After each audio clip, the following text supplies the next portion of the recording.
the Indianapolis Colts, they got a 1% chance of getting to the playoffs, and part of that playoff formula comes this Saturday as the Texans have to lose. If the Texans don't lose to the Chargers, the Colts are dead. Colts have to beat the Jaguars, but they'll know on Sunday whether they got a legitimate shot at this. The good thing is that in the final week, the Colts, they travel to Houston to play against the Texans. So that last part of the equation, the Colts have it in their power to exert some force against this playoff deniability.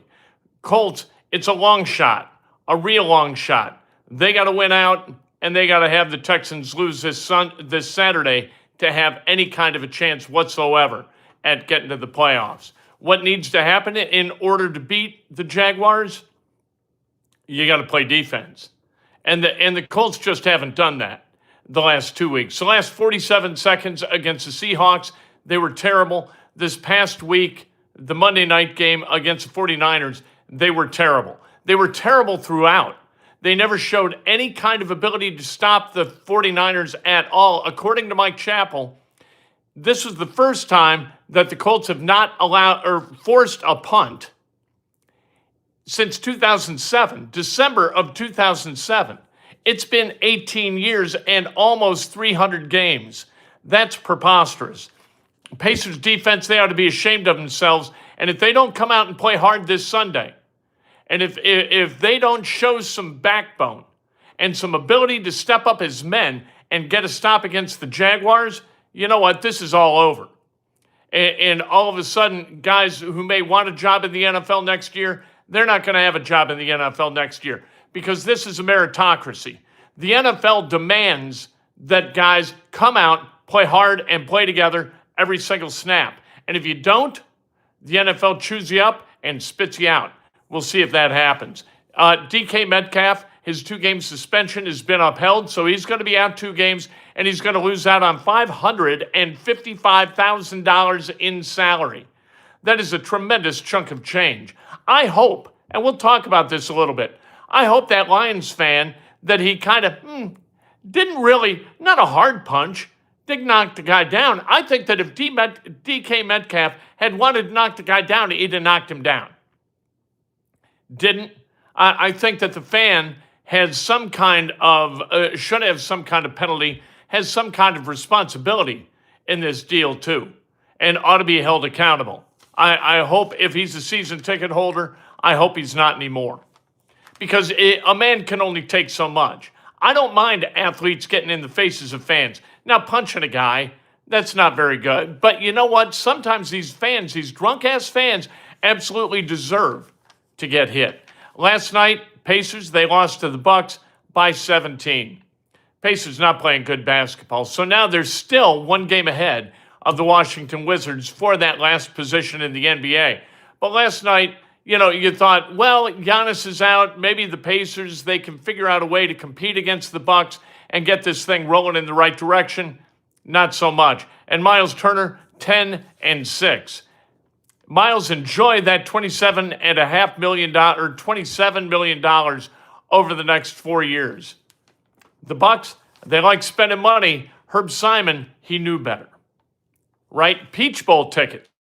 I saw this on Pigs last night. The most popular thread on the message board last night is about Peach Bowl tickets. Slow your roll, Indiana fans. I'm one of you. I am not talking about Peach Bowl tickets, for the love of God. I'm talking about the Rose Bowl. You got to beat Alabama first. Let's not be those people. Let's not get all over ourselves and decide that we're something that we're not yet. All right, you got to beat it to celebrate it. And what Indiana is right now, best team in college football, yes. But that doesn't mean they're going to go into Pasadena and kick the living hell out of the Alabama Crimson Tide. And you know what? Maybe they will. I think they will. I know people with a great college football pedigree who don't share that opinion, who think that Alabama is really, really talented. And if they decide that they're going to compete and they show up in Pasadena and they get things rolling a little bit, it could be a long day for the Hoosiers. And it could be a quick trip to the college football playoff. I don't think that that's going to happen. But if you're going to put your money into Peach Bowl tickets at this point, before Indiana has qualified for the Peach Bowl, all right, I salute you. You're the kind of fan that I'm not. All right, I'm hoping, but hope is not a strategy, especially when it comes to finance. I assume that you'd be able to get your money out of Peach Bowl tickets if you get Peach Bowl tickets, but still, you know what? You're the kind of gambler I am not capable of being. This is Breakfast with Kent for Christmas Eve. Happy Christmas Eve, 2025. Brought to you by the great people at Today's Dentistry, Dr. Mike O'Neill, the best dentist in the world. That's what he is. You got a chance to go to the best dentist in the world, you go to the best dentist in the world, the only dentist that has touched my teeth in the last 33 years, Dr. Mike O'Neill, and there's a reason. He's the best. 317-849-2933. Call Julie and tell her that Ken told you to call. She'll give you the hookup. You got a hole in your mouth, he's got a hole in his schedule. Become a member because it is a good thing to do, and there are perks and bonuses for members. Priorities in having comments answered, for sure, among them. And become a subscriber. It doesn't cost nothing to subscribe. You just hit the subscribe button. All we do is give away prizes to subscribers. If not every day, then every week. And if not every week, then every couple of weeks. We're out of prizes right now, as long as the winner of the Jeff Saturday autographed jersey gets a hold of me today with a DM. You gotta watch. Monday afternoon, gave it away. Spun the fabulous prize wheel. The winner was announced. And the rule, as always, you got to DM me your name and address, or I cannot send you that jersey or whatever prize it is you've won. Like the button, or hit the like button. Smash that like button. It's a nice thing to do. The hype button, if you choose, smash it. And if you want to make a donation, no big whoop, but make sure to include a comment or a question that elevates the level of discourse on the channel. All right, let's talk about the Indianapolis Colts and what they got to do. And it's not just what they got to do anymore because they lost to the 49ers. It's what the Texans have to do. And not just the Texans. You go to the playoff predictor at theathletic.com. Holy crap, there's a lot of stuff that's got to happen for the Colts to get to the playoffs. It's not just the Texans losing this game against the Chargers. There are other games that have a profound impact on the Colts' ability to get to the playoffs because of strength of schedule, which seems to be some kind of tiebreaker. So the Texans need to lose to the Chargers. The Colts, they got to win out. You got to beat the Jaguars this weekend. You got to beat the Texans next weekend. And then you've got to have, like, the Dolphins beat the Bucks. You got to have the Falcons beat the Rams. If those two things happen, in addition to the Colts winning out, you bump that playoff predictor percentage to 77%. So you got to have other stuff fall into place if you're going to wind up getting to the playoffs. So it's a long shot, especially a long shot because that defense absolutely sucked against the 49ers. They ought to be ashamed of themselves. And you felt it yesterday when Lou Anarumo spoke to the media yesterday. He looked like a guy who knew with absolute certainty that he's going to be looking for a gig next year. And that's a shame because this isn't on Anarumo. This is on the guys not making the tackles. This is on an injury situation, too. I mean, losing DeForest Buckner to IR for at least 4 games, maybe 5, right? Then you lose Sauce Gardner for a while after you acquire him. You lose Mooney Ward for the season after 3 concussions. You've lost guys. And then you've got guys who are playing who can't play dead. I'm sorry, Kwity Paye is a really, really nice guy. Good dude. I think he's a professional. He tries really hard. He is not getting the job done. He is not winning one-on-one matchups, and there's no reason anybody in the world would double team him because he can't win the one-on-one matchup. That's how you decide you're going to double team somebody, not to like peel back the curtain into defensive strategies.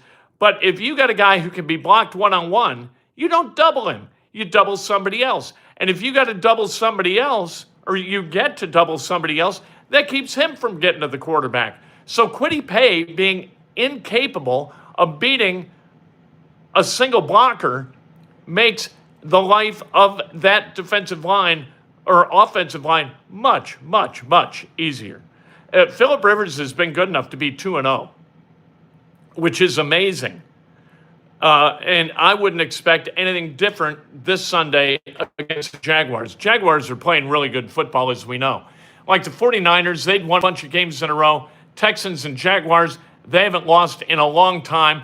That's part of the reason that the Colts are on the outside looking in right now, that the Jaguars and the Texans have played great football. The two hottest teams in the AFC are the Texans and the Jaguars, and in the Colts division, which is that's a shame. But that's the way it goes. The Colts, they got kissed with an early schedule that allowed them to get off to that great start at 7-1. And then the back end of the schedule, we were talking about it back in September. You better stay healthy and you better play hard when this thing gets tough, because it's going to get tough. All right, last night, Bucks, they beat the Pacers 111-94. Myles Turner, 10-6-3. $26.75 million a year for the next 4 years. Good luck to the Milwaukee Bucks. Good luck to the Pacers in losing, because if they can continue to lose, you got a chance to get some things done in the draft that you've never gotten done if you're the Pacers. They never finish in the bottom three of the league. They got a really good chance to finish in the bottom three of the league this year, and they got a real chance to be the worst team in the NBA this year, although they are going to get Obi Toppin and Aaron Nesmith back at some point. Not going to get Tyrese Halliburton back this season, which has really crippled this team and their ability to win. But last night, Myles Turner, 10-6-3, and then Huff for the Pacers, the cheap replacement for Myles Turner, 9-7. So basically the same guy. Not spending $26.75 million, though, on Huff. Pacers did the right thing. Turner was not going to be a help. And that's just the way it is. DK Metcalf's 2-game suspension upheld. I hope the Lions fan, he pays some kind of penalty too. You know what? It's not just, like DK Metcalf should know better. If you got $555,000 on the line, you got to be the better man. You have to be a little bit more disciplined. I don't blame him. I don't blame athletes. Athletes, in a lot of cases, get treated like garbage by drunk-ass fans who don't know any better. Immature fans. So every once in a while, why does it always happen in Detroit? Right? The Malice at the Palace, Detroit. The Steelers and Lions are always, like Detroit is somewhere in the mix every time somebody gets sideways with a fan. Want to talk about the Peach Bowl for a minute and caution Indiana fans. Look, we are 2 years removed from being the worst, historically the worst college football program in America. And we got to slow our roll a little bit. Our arrogance is not befitting a Hoosier football fan. What we do, still, we go to the tailgate and we have a great time at the tailgate. And then the game starts and we're like, well, maybe, but we're still having a great time. We still have that DNA. That's part of our character. And that's okay. What's not part of our character is before a Rose Bowl is even played, we are looking at Peach Bowl tickets for the following weekend. We can't go there. We can't be that kind of arrogant. That kind of arrogance gets punished. We don't want to get punished. You don't want to open up that level of consequence if you're an Indiana fan. And the level of consequence I'm talking about is you buy the ticket and Indiana gets beat. Can't be arrogant. Don't be arrogant. I know you got to get out in front of it if you're going to go to Atlanta and see the Peach Bowl. But getting out in front of it, don't do it. Wait. You got to pay the scalper? Pay the scalper. You got to go on StubHub? Go on StubHub. But do not order tickets before the deal is done. I think the deal is going to get done. I think Indiana is going to curb stomp Alabama. The Alabama team I saw play against Oklahoma last Friday night, That team is not good enough to stay with Indiana if Indiana plays like they're supposed to and like they almost always do. That includes Fernando Mendoza being clean. Can't throw a pick six in this game like he did against Oregon at Eugene. Can't have that. We'll see what happens. I think Indiana wins, but let's not get too far out over our skis. We're the best right now, best team in college football, but we're new into this. So let's do a little bit of tiptoeing. Hit the brakes just a little bit. How about we celebrate some birthdays? These people are celebrating birthdays on Christmas Eve. The great Mark Purcell celebrating a birthday on Christmas Eve. The great Tim Mazer celebrating a birthday on Christmas Eve. Mike Rowland celebrating a birthday on Christmas Eve, which is absolutely appropriate. He does great work on behalf of the Salvation Army of Indiana. Mike Rowland, a real force for good in our community. Kevin Mandrell, happy birthday. Brody Ramone, happy birthday. Eric Weigand, happy birthday. Jake Satterfield, Tom Duncan, happy birthday. Timothy J. Whitney, happy birthday. If today's your birthday, you celebrate like hell. If it's not your birthday, you celebrate somebody else. That's best done with an honest and specific compliment. Be good to each other, lift each other up, don't pull each other down. We get enough of that. Go Hoosiers, but let's go Hoosiers in the Rose Bowl. Let's not get ahead of ourselves and start talking about a national championship or a Peach Bowl. Only 3 games away, but those are 3 opportunities for losses, so let's be respectful of that. Let's not be respectful of Myles Turner. Myles Turner's ridiculous. He's always been ridiculous. The Pacers were the program that put him in a position where he could succeed. He didn't understand that, and so he jumped for slightly more money to go to Milwaukee, and I couldn't be happier that he did. Tired of watching Myles Turner just stand in the corner, shoot threes, and block an occasional shot while playing, other than that, absolutely wretched defense. And Colts, please go out there and play hard on defense. I don't like talking about the Colts defense like this. I don't like talking about Kwity Paye like this because Kwity Paye is a really good dude. I want to see him do well. He is not doing well. That defensive front is not doing well. Zaire Franklin needs to stop the podcasting and cover somebody, for the love of God. Cam Bynum's balling a little bit. If Sauce Gardner can come back, we'll see exactly how this thing maybe can work with him. Ward, done for the season. That defense has got to find a way. And that means playing hard. So let's go, right? Merry Christmas. We'll talk to you this afternoon. Absolutely.